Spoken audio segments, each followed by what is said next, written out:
สวัสดีพี่น้องสวัสดีพี่น้องFCเบิดทุกผู้ทุกคนเด้อช่วงนี้ช่วงนี้บ่มื้อนี้เราจะมาเฮ็ดแนวกินแนวอยากพี่น้องตำบักหุ่งสู่ทีมงานกินนี่ทีมงานบ่ได้นำพี่น้องทีมงานบ่ได้น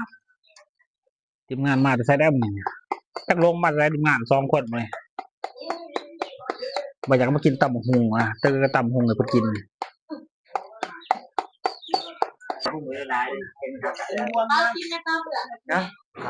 ตอนนี้จิมาปิ้งเงินปลาเค็งด้วยพี่น้องเด้อเอาใส่ลงในก่อนค่ะพูดสิปิ้งก็ได้ยังบ่ทันได้ยังมีล่าอยู่ปิ้งเลยพูนโอ้เด้อพี่น้องเด้อนี่ทีมงานเฮานะทีมงานสมัครเด่นพี่น้องเอ้ยทีมงานสมัครเด่นมื้อนี้กำลังสิปิ้งปลาอยู่นี่จังซั่นแหละซุปเปอร์จังซั่นน่ะนี่ทีมงานเฮ็ดกินเองเด้พี่น้องเอ้ยทีมงานเราทีมงานอินดี้ได้ไหนบ่ได้ยากฟ้าแลนอินดี้พี่น้องนั่นน่ะซุปเปอร์เอาย่างมองก้อนปลา3ตัวย่างไว้นะไปหมดป้าผมได้หาป้าครึ่งโอ้ยเรียบร้อยพี่น้องสุกกินจังหน่อย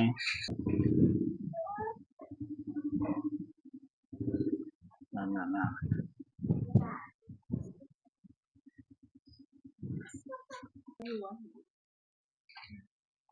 เอาจะได้ซุกพี่น้องจะได้ซุกนะเพิ่นก็นั่งเผาอยู่มองนะว่ามองสิซุกกับบ่เฮ้ยโอ้เดืองแต้มเลยพี่น้องเลยเป็นแสบดีนี่ผู้เป็นปีกเหรอเซฟใหม่มันนี่พี่น้องเลยมันอ้ายดอกเซฟคนนี้อ้ายเซฟคนนี้เซฟกับเซฟจะได้ผัวไม่เซฟจะได้ผัวน่าดิ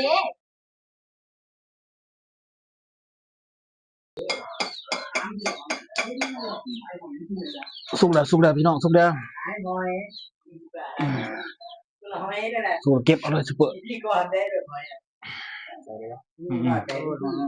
ก่อนบ่เก็บมาพี่น้องสุกแล้วโอ้เสียบอยู่นะเอาใส่เลยตัวสุกนะใส่ได้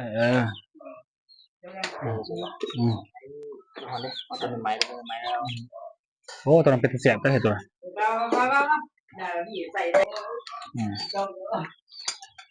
ตำหงได้สิน้องเลย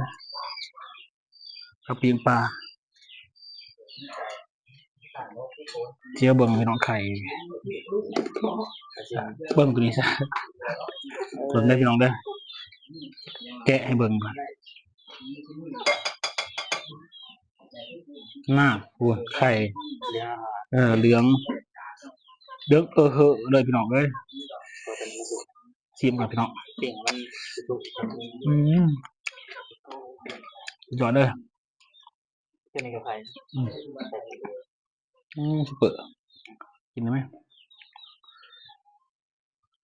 ชิมมัน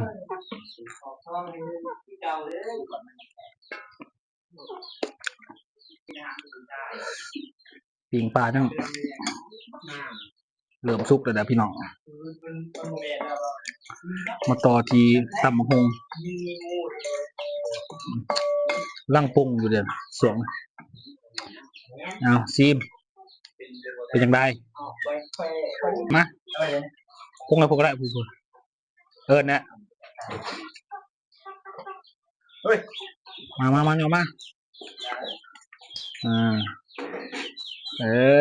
ปิ่งปลาเค็งไหมพี่น้องเอ้ย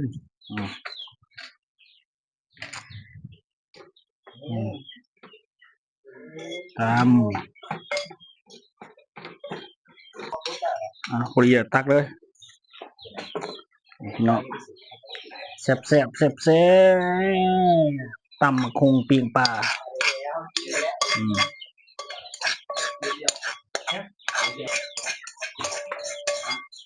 ตัวนี้เก็บส่วนที่ใส่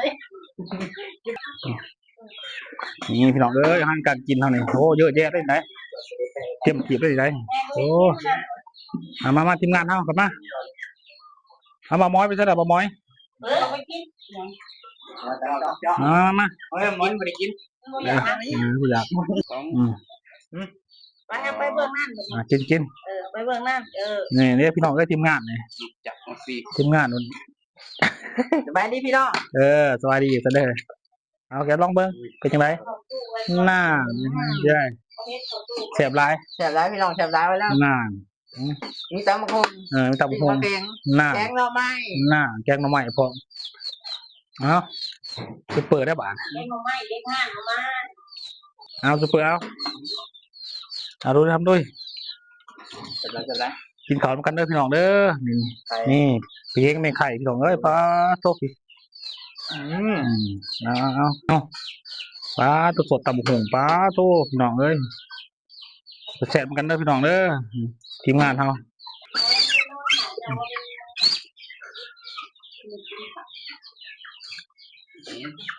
เขากินแบบใกล้ๆค่ะไปครับแล้วพี่น้องเด้อเห็นอยู่บ่หางเห็นอยู่ที่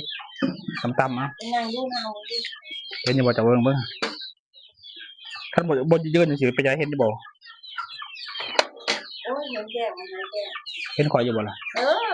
เอาโอเคป้า เพื่อจะนั่งจ้ำแล้วย้ำเข้ามาอย่างเย็นตรงน้ำเข้ามา ใครพี่น้องใคร ไข่ จะยังไม่ลูกใครนะวัด เห็นอยู่บ่เห็นอยู่ว่าไข่พอ เห็นเรายังมา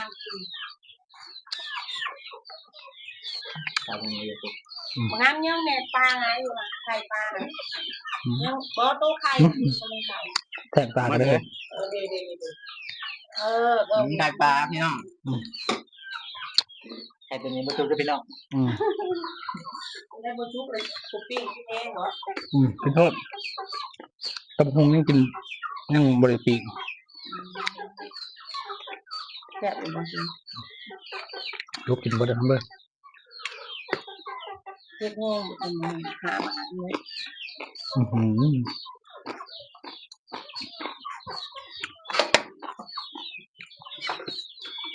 ่ย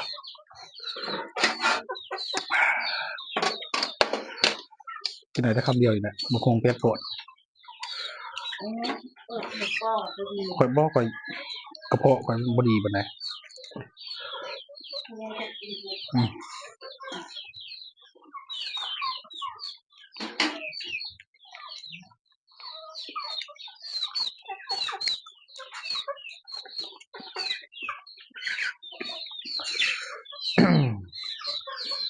แซ่บหลายกินอินดีได้ไหมกินไงพ่อ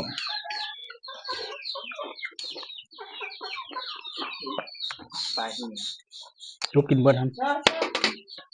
โอ้โหลูกกินเบิด เชื่อเนี่ย โอ้เผ็ดกินได้กระเบิดกินได้ไม่ต้องอายนะ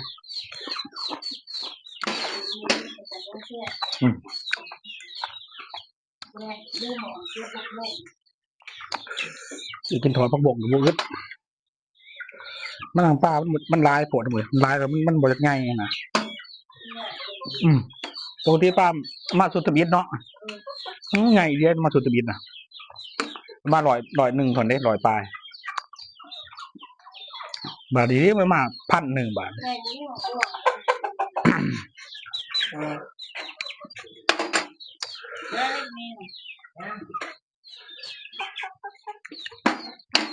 อย่าลืมกดไลค์กดแชร์ด้วยพี่น้องเด้อ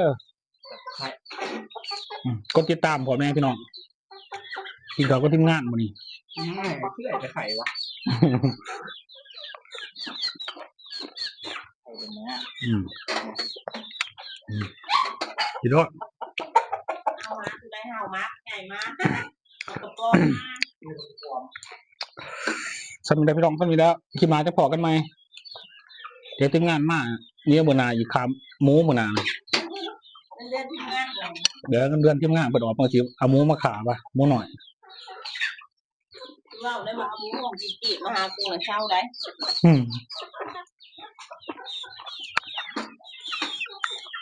เอาโอเค